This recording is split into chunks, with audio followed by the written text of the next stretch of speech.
Welcome to In Conversation with writer and editor Sheila Bender, discussions on writing and the writing life, a monthly chat with writers, publishers, and those who support the literary arts. Today, she is talking with poet Holly Hughes about her work as a poet, her teaching, and the anthology she created. Hello, this is Sheila Bender, and you're listening to the program In Conversation with Sheila Bender, discussions on writing and the writing life. Today we have Holly J. Hughes in the studio with us.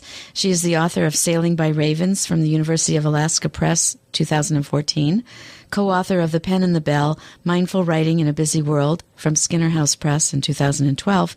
She's the editor of the award-winning anthology Beyond Forgetting, Poetry and Prose About Alzheimer's Disease, which came from Kent State University Press in 2009, and she's the author of Boxing the Compass from Floating Bridge Press, 2007.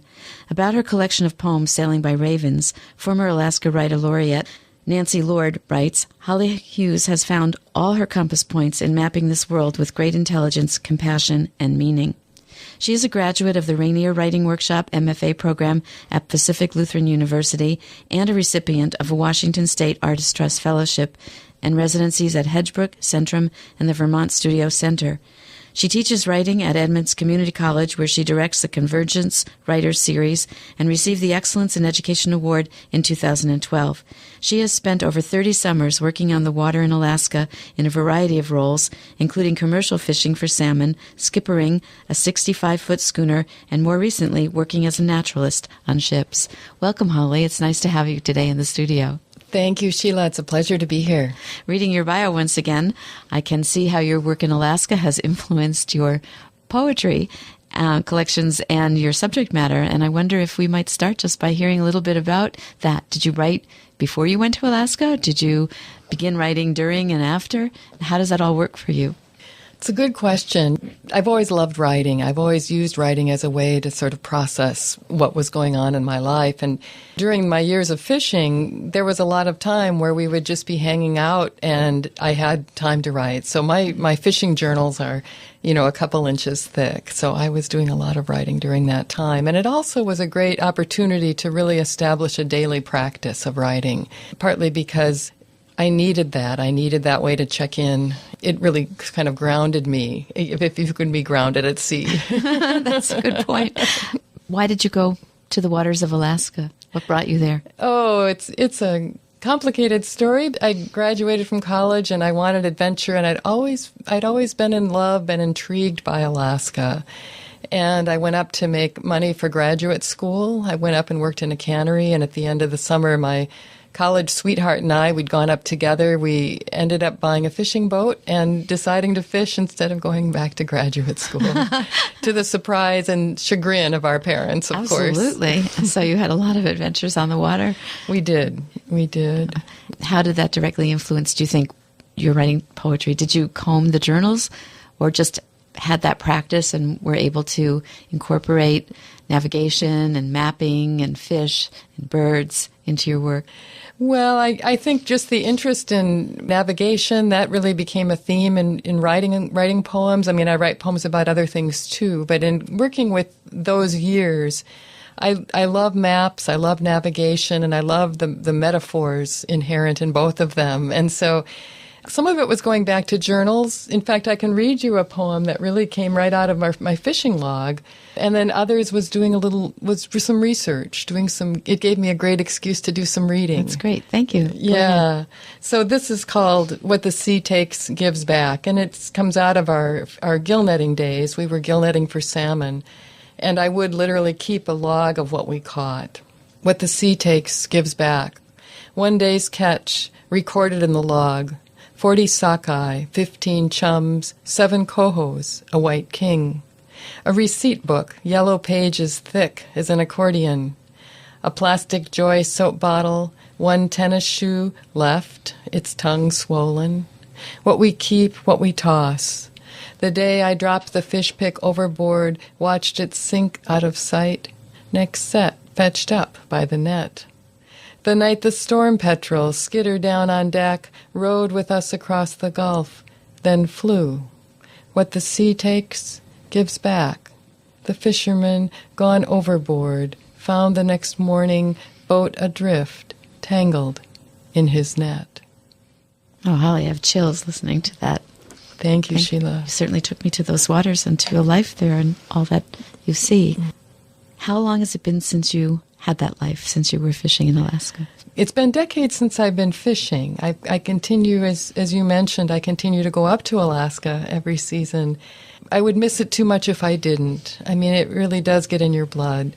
More recently, I've been working as a naturalist, on ships, which I've been enjoying a lot. And this past summer, I went up and taught at the Ketchimek Bay Writers Conference and then gave a workshop, a pen and bell workshop, in a beautiful place called Halibut Cove. So I've been doing different things over the years, but I'm hooked on Alaska. Pun intended. Well, you brought up the title again, The Pen and the Bell, and giving a pen and the bell workshop. I know the work in that book is an outgrowth of your work logging and making deep observations and having that time to think that you experienced decades ago and kept up, it sounds like. Can you tell us about that book and the work you do from it? Sure. Oh, it was such a wonderful collaboration with the writer Brenda Miller, who I know you know as well, wonderful writer. And we really enjoyed putting it together. It began in a fairly organic way in that we were both struggling with how to make time in our own lives for our own writing. We're both teachers of writing. We both serendipitously had a sabbatical at the same fall. And so we started writing letters back and forth to each other about this issue. And as it happened, the letters really became the book as we wrestled with, how to do this. And then, of course, we shaped it and got to go away on retreat together to wonderful places like Hedgebrook. And it eventually came together into its current form. And we include both contemplative practice and writing practice exercises. And I should say, too, that's really what brought Brenda and I together, is that we both share a contemplative practice and feel strongly that it helps inform and shape our writing practice, that the two practices really reinforce each other. So when you give the workshops, it includes some meditation or contemplation? It does. It does. It's not, we're not formal teachers of meditation, but we do some very easy mindfulness practice, just following your breathing. We do some movement practice, stretching, just things to kind of bring us back into our bodies, because in our fast-paced lives, it's so easy to become separate. And so the mindfulness practice, it could be as simple as breathing 3 times when you're stopped at a red light, things like that. I had the great privilege of studying with the Zen master Thich Nhat Hanh. That's who I'm drawing my basis of mindfulness practice from. One of the things I really appreciate about Thich Nhat Hanh is that he recognizes that we can't all go away on retreat. Absolutely. And that it's useful, it's very helpful to try to find ways to incorporate mindfulness into our everyday lives. And so when I was at Deer Park Monastery in California, when he was there, every hour a bell would ring and you would stop what you were doing and just close your eyes and breathe until the ringing stopped. And it was just such a good reminder. I think there's so many bells ringing that we can take advantage of, even though we don't. Sometimes I wish I did have that bell ringing every hour just to remind me. But there are other ways that we can do that. Sometimes a ringing telephone, Right. can be a bell. Tell me how that's connected to writing, how you teach people the connection between being in your body, reminded to slow down and be there, and what it takes to write. Oftentimes what I've found, for years I've been doing what Julia Cameron calls morning pages, and I find that I sort of stumbled upon putting the two practices together one year at Hedgebrook. It was my first time there. I had just come from a meditation retreat, and I was feeling very daunted and overwhelmed by the other women there, and I ended up getting up in the morning and experiencing writer's block for the first time. I thought, oh, finally, I'm at Hedgebrook, I want to write. And then Which, by the way, is a very local, wonderful retreat on Whidbey Island.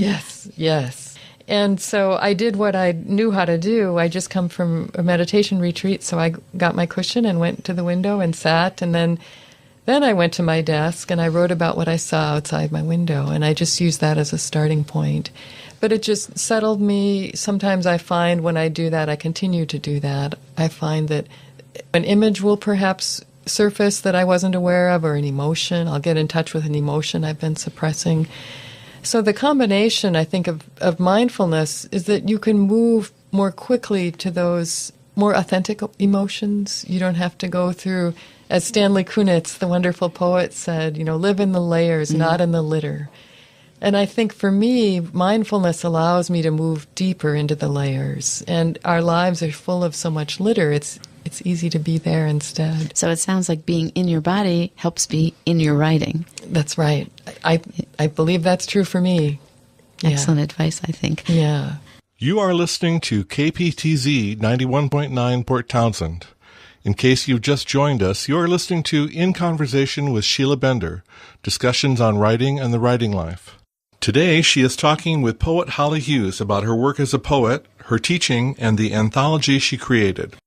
So you've put out another book that's very helpful to people. This one is helpful to people who need reminders about how to be one with their writing. And you edited an anthology on poetry and prose about Alzheimer's disease. And I've been very moved by the work in that book. And I wonder where that came from in you to put that book together and how it's connecting with people. It came from a very real situation in my own life, which is that I lost my mother to Alzheimer's disease, and she died in 2001, so this was a while ago. And during that time, I looked for poems, I looked for books. I mean, there were books, how-to books, but I didn't find any books of poetry, and that's what I turn to when I'm needing solace. And at the same time, I was in an MFA program, the Rainier Writing Workshop, which required an outside project. And so the seed for this book was planted right here in Port Townsend. I had lunch with the directors, Stan Rubin and Judith Kitchen, and I told them about my idea. And Judith said, you should do that. And so I leapt in, and not realizing how much work it would be. And I think had I known, I might not have attempted it. But now that it's done, I'm really glad I did. I put out a call for submissions just to sort of test the waters, and received over 500 submissions in a couple months' time. So there was plenty of good material to work with. How many did you accept for the book? I forget the exact number, but there are 100 different writers represented. A few of them have more than one poem. Yeah. Excellent. And so you received the solace you needed by reading the submissions. I did. And I was teaching full-time and in graduate school, and I was often reading the submissions at 1 a.m, and that's really when I did my grieving. Yeah. That's a really tender story. Yeah. So the book helped you, first of all, and now it's out there in the world, and I know it's offering solace to others. Have you heard from any of your readers? I do. I still do. Even though it's been out, thankfully it's in its third printing, and thankfully Kent State is keeping it in print. I'm very grateful for that. It seems to have a life of its own. It seems like every couple months I'll get an email from somebody on the website that just says thank you. I really needed this. And I think one of the things that's so helpful about it is that when you're caregiving somebody with Alzheimer's, oftentimes you can't leave the house. And so with this book, you have the company of 100 different poets who've been down this road and know it. And I included a little bit of information at the bottom of each page about the person, so that my hope is that people feel less alone. There's kind of a fun story, just in terms of never knowing where your poems are going to go when they go out into the world. And I wrote a poem about giving my mother a bath, which has been published in a few different magazines and anthologies now. And a friend of mine who's a filmmaker, Fidalgo Films, really loves this poem and ended up making a short feature film based upon it, also called The Bath. And his mother also has Alzheimer's, and so his film is really a combination of my experience and his experience, and it's a beautifully made film. It's winning awards at film festivals. If you Google Fidalgo Films and The Bath, you can see the trailer from it. Excellent. Yeah. I'd love to hear the poem. Okay. The Bath. The tub fills inch by inch. As I kneel beside it, trail my fingers in the bright braid of water. Mom perches on the toilet seat, entranced by the ritual until she realizes the bath's for her. Oh no, she says, drawing her 3 layers of shirts to her chest, crossing her arms and legs. "Oh, no, I couldn't," she repeats, brow furrowing, that look I now recognize like an approaching squall. I abandon reason, the hygiene argument, promise a Hershey's bar if she will just please take off her clothes. "Oh, no," she repeats, her voice rising. Meanwhile, the water is cooling. I strip off my clothes, step into it, let the warm water take me completely, slipping down until only my face shines up, a moon mask. Mom stays with me, interested now in this turn of events. I sit up. "Will you wash my back, Mom? So much gone, but let this still be there."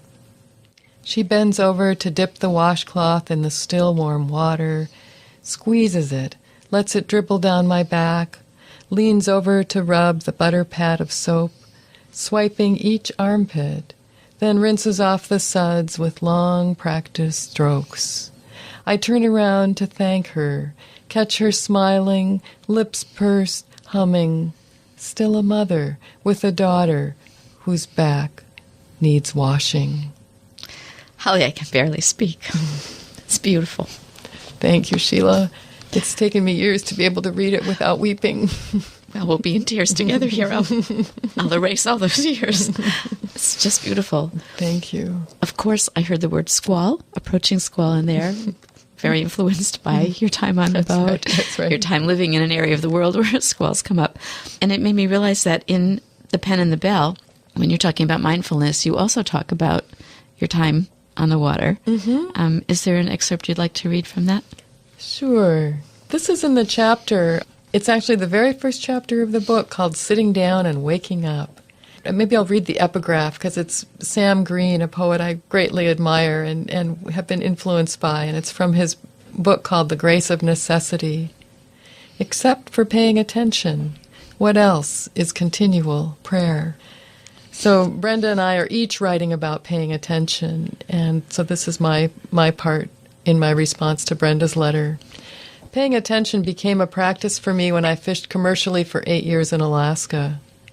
While fishing was the hardest physical work I've done, there were also long stretches of time for contemplation. Sailing north in the spring when the days were long and we could run 20 hours. Or after we'd set the green dripping gillnut off the stern of our 33-foot boat and waited for it to fill with silver salmon. The time between bursts of activity was filled with reading, writing, and navigating, which I later came to understand as my own version of mindfulness practice. I loved the way fishing grounded me firmly in the moment with whatever needed attention. 20 sleek king salmon waiting to be cleaned, a storm gathering, a 10-hour run back to town through the red and green lights of Wrangell Narrows. We needed to pay attention to the way the wind veered out of the southwest and picked up to 40 knots. We needed to pay attention to the odd clatter in the diesel engine when we ran it at 600 RPMs. I needed to pay attention to my body, my stomach turning queasy as we rounded the Cape and headed out into open waters. Thank you. A lesson in there for me is maybe writing our way through the litter by naming the litter. I know this isn't litter. This is definitely life-preserving. But sometimes just approaching the litter as if it's something to observe can help. And I think as writers, we kind of, especially when we sit down to draft, we should be open to writing about whatever it is we need to write about. Maybe that's what the morning pages are partly doing. Somebody said to me recently this week, she said, "You were driving in town and I was driving the other way and I kept waving at you and you didn't see me." And she said, should you be driving? And I said, "Believe me, I see the cars, but I didn't necessarily see that it was you." My mind was on my to-do list. And I think maybe each of us should write some litter work and see what happens if we can wade our way through it to something more beautiful. Yeah. Oh, I'm glad you mentioned that because I had wanted to come back to the morning pages. That what I often found was that I'd write 3 pages and it was at the end of the 3rd page that I'd really get to a little seed or kernel of something I wanted to explore. How do you notice that? I mean, I actually feel it in my body. I feel an energy coming. You know, some of it just like, oh, today, the kind of the stuff that we all go through. And it's only when I get down to something that surprises me, I guess, that's where I feel like, and I can feel my energy pick up. That's where I feel like I'm onto something. And then what happens? Well, if I have time, I get a new piece of paper and start with that.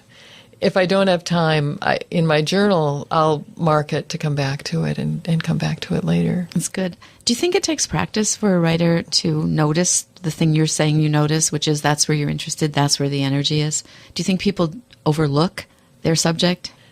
I've as a teacher, I worked with students that are so close to what they're writing about, they don't realize how amazing it is. They don't realize that not everybody has had this experience, whether they're writing about something really difficult or something they're excited about. But I think that's oftentimes one of the biggest lessons we have to learn as writers. Yeah.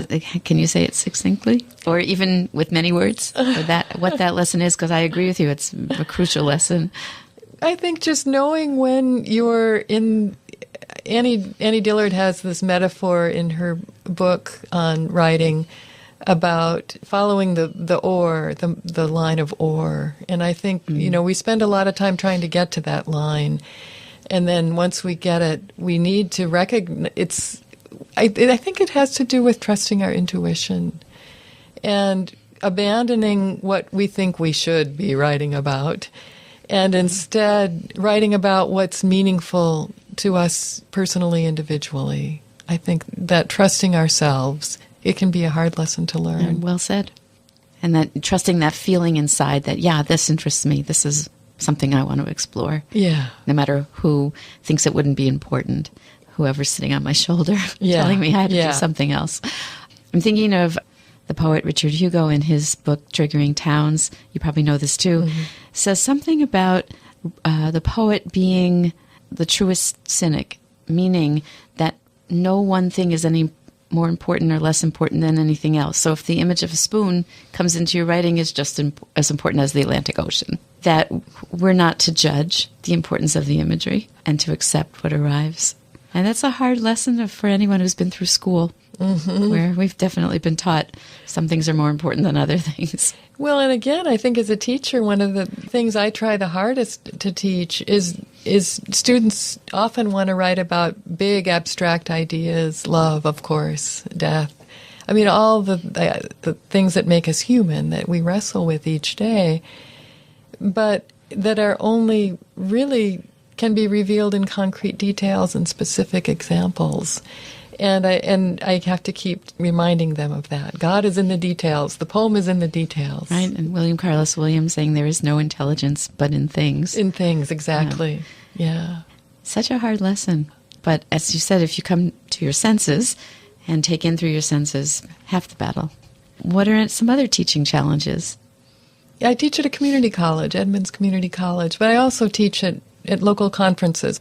With my community college students, I think a challenge is that I find students aren't reading as much as they were when I started teaching 20 years ago, and that one of the things I try to do in my poetry classes is, of course, encourage them to read a lot of poetry.